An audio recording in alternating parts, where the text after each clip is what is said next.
Jumpstarters. Happy Monday Morning Jumpstart. Jade joined back with Rebecca. I think we're on first name basis now with everyone Yes. now, Rebecca. First name. If you missed it, the last 2 weeks, Rebecca and I have been diving into AWAI's manifesto and AI. And if you haven't read it and haven't watched us, go to awai.com/manifesto. It's everything we've been talking about. Rebecca, we've spoken so much about AI, but the one thing we haven't spoken about is, do we believe that as a writer in 2025 that you have to use AI, or what would be your advice to anyone that's like, I am anti, I am not, I don't want to do that? I would ask you to ask yourself why. And so I think we should just like jump into the deep end of the pool and deal with the emotion behind it.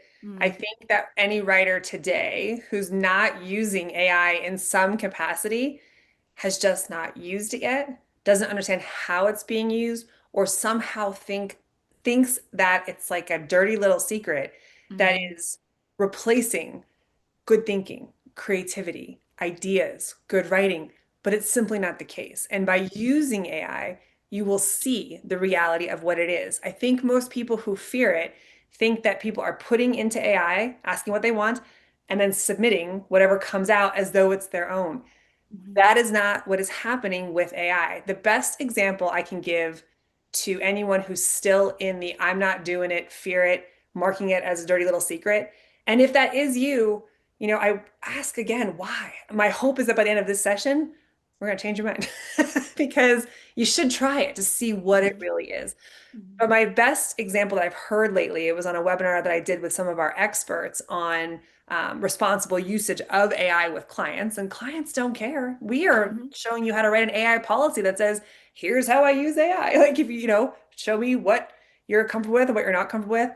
But when you think about James Patterson, best-selling author, right, who churns out more books than humanly possible to write. Why is that the case? Well, it's because James Patterson has amazing ideas for stories, right? He's a great storyteller. So he has an idea, he writes an outline, what's going to happen, and then he hands it over to a junior writer, right? The publisher hands it over, and the junior writers write the first draft. He then takes the first draft and makes it awesome because his articulation of the final product is what makes it so good, what makes it him a best-selling author. AI to me is no different than a junior writer who's putting words on the paper. We're taking out the piece that takes time and replacing it with a speed tool so that we can go do something else that allows us to kind of double dip on our time, if we will. Mhm. His final art, he might rewrite every single word, but we all know how much time it takes to put those words on paper. That's his articulation. His final product is the book that you buy and the book that you want, right? So it's no different to me using AI than someone using a junior writer to put words on paper. And you don't have to do it that way.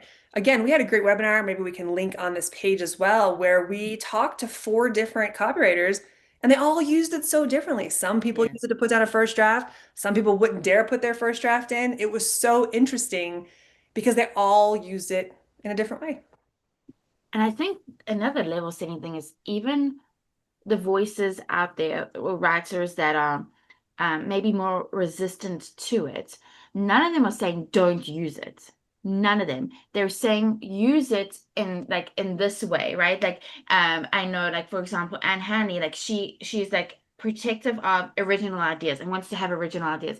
Once she has it, then she's using AI. You know what I mean? So it's like I use it like this. It's not a I do not use it. There's no like I'm yet to hear a case of like I literally like do not use it. It's more like, no, this is how I use it and this is how I'm comfortable using it.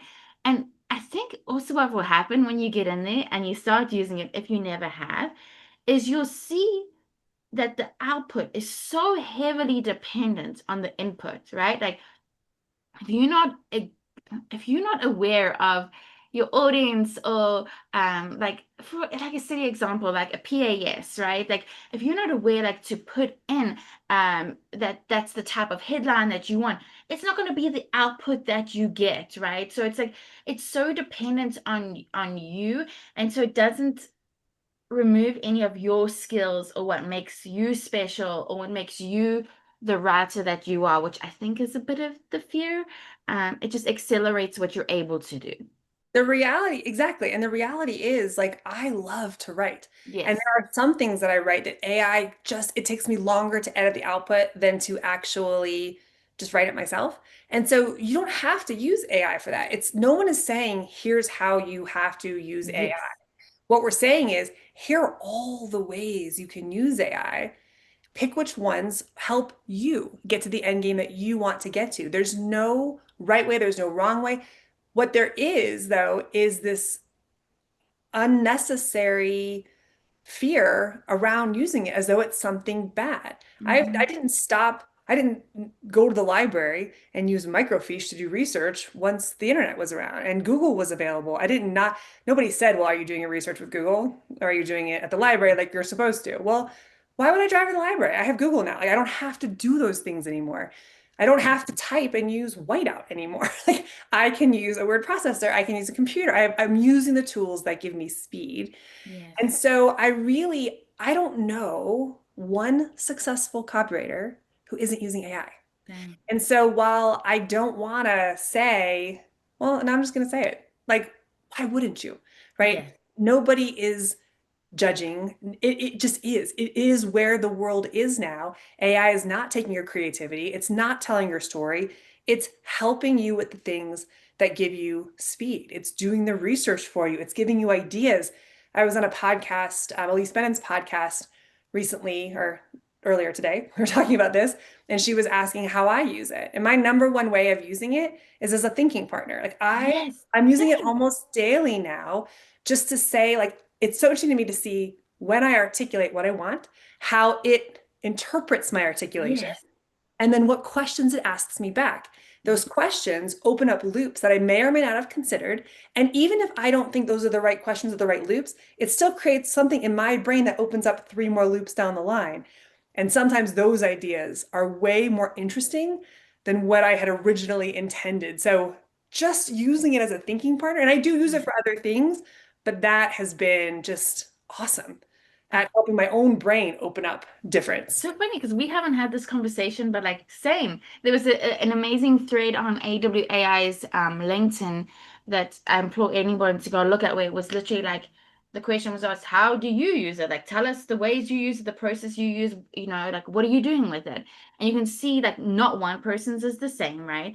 But Right. that's what I was saying, is like we have so many like voices here, and to have somebody to like bounce things off of and then also see the way that we're articulating it, it's not landing how we would expect it to, right? So we're not actually articulating it the way that we want The it to be. intention. Yes. So it's Yes. like helps you refine what you're trying to say, and so that you're able to get to that person that you can help, right? If you think about it like that. And honestly, another one that I think we should highlight here, and it's so huge, is one of the number one questions that we have gotten since I've been at AWS, like, where are all the clients, right? We talk about these millions of companies, these millions of clients. Well, guess who can help you find them? And like AI. it should lead you to them. And if you're asking the right questions and if you know who you want to write for, and like we've done sessions with Elise Bannon on this. It is amazing how it's like saving you so much time on like on job boards and LinkedIn and everything to help you find clients. Which, Rebecca, if you're not using it like that and you want like who doesn't want clients? Like. You know what's crazy too is I actually was using this for, so we do something at AWAI called media buys, where we run advertising through different media outlets. And somebody in a coaching session brought up an association that she was part of. And so I asked ChatGPT about that association. And then it gave me 10 more that were similar. And it was like, hey, do you want me to put this in a spreadsheet? Would you like me to create a follow-up pattern for you? Do you want me to write your initial query letters for? I mean, it was so interesting. So I love that example. And if you are just wondering about getting clients, like using it either to learn about that or specifically to dig into your niche. Like I'm looking Yes. for companies who are like this, who service that. It'll give you the context. It'll give you all this information. I was researching the other day newsletter title ideas. I just wanted to brainstorm, and not only was it giving me ideas and what was strong and what was weak about each idea, and I actually didn't even use its idea, but it helped my brain get to Yes. what I want. Actually, you were part. I was emailing you along the side. It got to where I wanted to be, but then it was telling me all along whether the domain was available or not. Like It just saved me time. It would throw up 10 ideas, and those ideas were not what I wanted, but I was able to like, oh, I like this, I like that, I like that. And then what about this? What about this? And it was just such a cool, fast process. So getting clients, researching things, there's so many uses. So I think I kind of feel like that should be the homework for today. If Right. for some reason, I mean, like we said at the beginning, if you're using AI, we're preaching to the choir. Like you're already using it and you know. If you're not, I feel like you should use it today. Why not? What do you it doesn't have to be about your writing.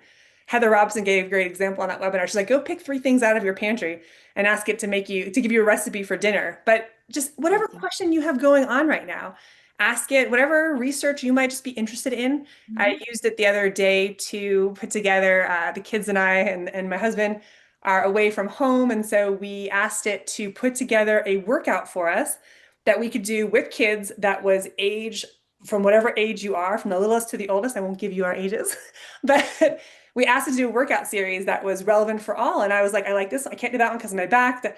It changed them all out. And it wrote this thing that was so fun. Not only did it give us the exercises, it talked about how to explain it to a kid so that it was Wow. fun and engaging and what to do in between to make the whole circuit fun.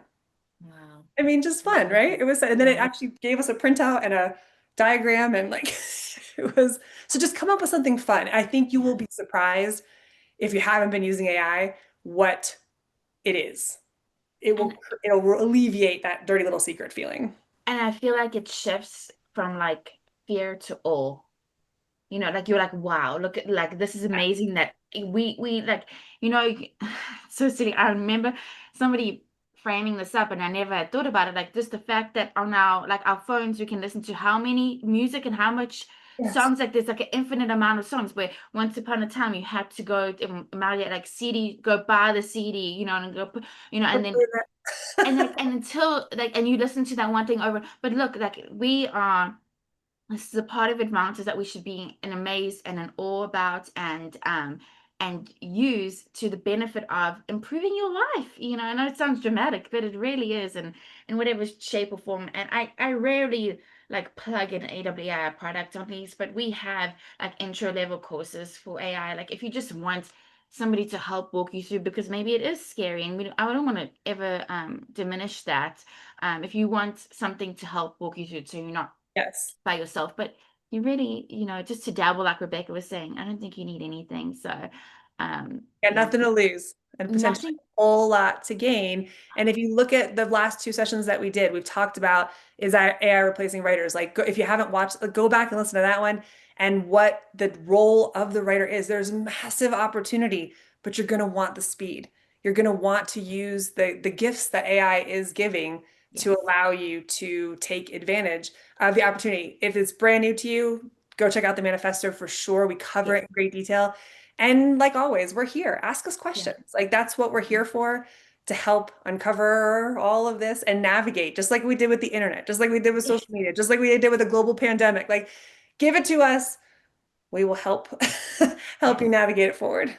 Yeah, so we will stand on the podium that it is a change that you should embrace and that is going to improve and help and in whatever shape or form you decide that you need that help because we all have strengths, right, and weaknesses, and it's just going to help you with your weakness and amplify your strength. So I'm glad that we stood on the podium, Rebecca, and we said it. Good. We said the things. We said the things. We said it. All right. Well, there'll be more soon. We're gonna have Ted coming up next. Rebecca, thank you. I'm gonna say it one last time, awai.com/manifest. So if you haven't read it or seen it, read it, share it, write about it, let us know what you think about it. It's really something that we feel is very important today. And Rebecca Matter, thank you so much. So much, Jade Trueblood. We'll see y'all later. Bye. Bye.